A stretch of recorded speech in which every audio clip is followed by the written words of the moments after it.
নমস্কার বন্ধুরা, আশা করি আপনারা সবাই ভালো আছেন। শীতের আমেজ শুরু হয়ে গেছে, তাই কেক তৈরি করতে তো অবশ্যই হবে। এখানে আমি নলেন গুড়ের কেক বানাচ্ছিলাম। এখানে পাটালিটাকে আমি গলিয়ে নিচ্ছিলাম আর ড্রাই ফ্রুট রেডি করে রেখেছি। এখানে সাদা তেল দিয়ে দিলাম হাফ কাপের মতো, আর হাফ কাপ হচ্ছে যে দই দিয়েছি, টক দই। যেহেতু এটা আমি এগলেস বানাচ্ছি, পরিমাণ মতো নুন দিলাম। আর এটা আমি আটার তৈরি করছি।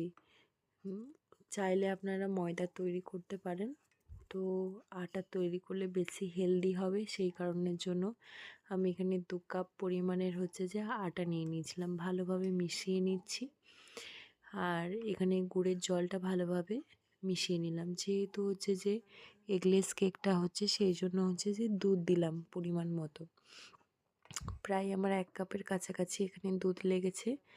দুধটা ভালোভাবে মিশিয়ে নেব। এইভাবে মেশাতে থাকবো যাতে কোনো লাম্পস না থাকে। ভালোভাবে মেশানো হয়ে গেলে আমি এটা হচ্ছে যে অরেঞ্জ ফ্লেভারের বানিয়েছিলাম, ভ্যানিলা ফ্লেভার ছিল না, সেই জন্য অরেঞ্জ ফ্লেভারে। এখানে প্রিহিটের জন্য আমি প্রেশার কুকারে বানাচ্ছি। 5 লিটার প্রেশার কুকারের ওপরে হচ্ছে যে একটু নুন দিয়ে দিয়েছিলাম।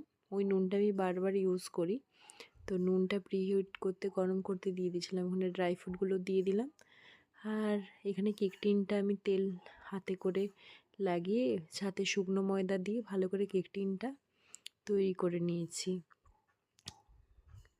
এখানে এটা 1 চামচ বেকিং পাউডার আর 1/4 চামচ হচ্ছে যে বেকিং সোডা। এটাকে হচ্ছে যে ফরমেন্ট করতে একটু ভিনিগার ভালোভাবে দিয়ে দিলাম। এইভাবে কেকটা ট্যাপ করে নিচ্ছি যাতে কোনো লাম্পস না থাকে। এইভাবে সাজিয়ে নিয়েছি।